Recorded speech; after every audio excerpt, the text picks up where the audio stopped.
Hello வணக்கம் and welcome to Kannamma's diary. Kannamma's diary அப்படின்னு ஒரு விஷயத்தை உருவாக்கவே எனக்கு இத்தனை வருஷங்கள் எடுத்திருக்கு. அதுவும் இப்போ ஒரு வீடியோ பேசுறதுக்கே இந்த திணறிட்டு இருக்கேன்.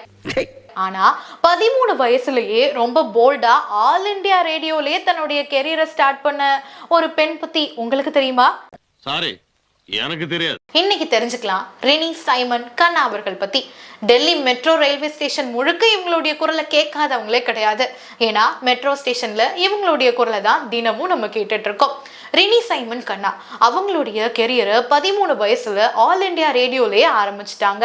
இவங்களுடைய லைஃப் எப்படி இருந்துச்சு தெரியுமா?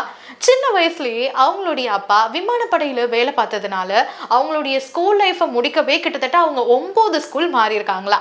ஆமா, அவங்களுடைய ஸ்கூல் லைஃப் ஒவ்வொரு 2 வருஷத்துக்கும் இன்னொரு ஸ்கூல் மாறிக்கிட்டே இருப்பாங்களா. இதை பத்தி அவங்க என்ன சொல்றாங்க தெரியுமா? இந்த விஷயம் என் லைஃப்ல நடந்ததுனாலதான் எது நடந்தாலும் பார்த்துக்கலாம், ஈஸியா அடாப்ட் பண்ணிக்கலாம் அப்படிங்கிற ஒரு விஷயம் ரியல் லைஃப்ல எனக்கு இதை கற்றுக் கொடுத்துச்சு.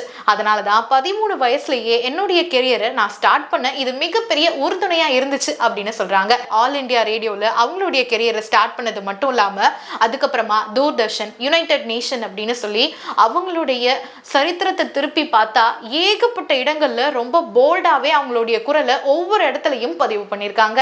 யுனைடெட் நேஷன்ல இவங்க பண்ண ஆங்கரிங்க்கு சர்வதேச அளவுல மிகப்பெரிய வரவேற்பு கிடைச்சது. ஆனா அது மட்டும் இல்லாம இவங்களுக்கு லைஃப் டைம் அச்சீவர் அவார்டும் கிடைச்சது. இவங்களை பத்தி பேசுறப்போவும் இவங்களை பத்தி தெரிஞ்சுக்கிறப்போவும் எனக்கு ஒரே ஒரு விஷயம் தான் தோணுச்சு. 13 வயசுல அவங்களுடைய கெரியர் என்னன்னே தெரியாத மாதிரி தான் ஸ்டார்ட் பண்ணியிருப்பாங்க. அதுக்கப்புறம் அவங்கள நிறைய கத்துக்கிட்டு அவங்கள ரொம்பவே க்ரூம் பண்ணி அவங்களுடைய கெரியர்ல ரொம்ப ஸ்ட்ராங்கா மாத்திருப்பாங்க.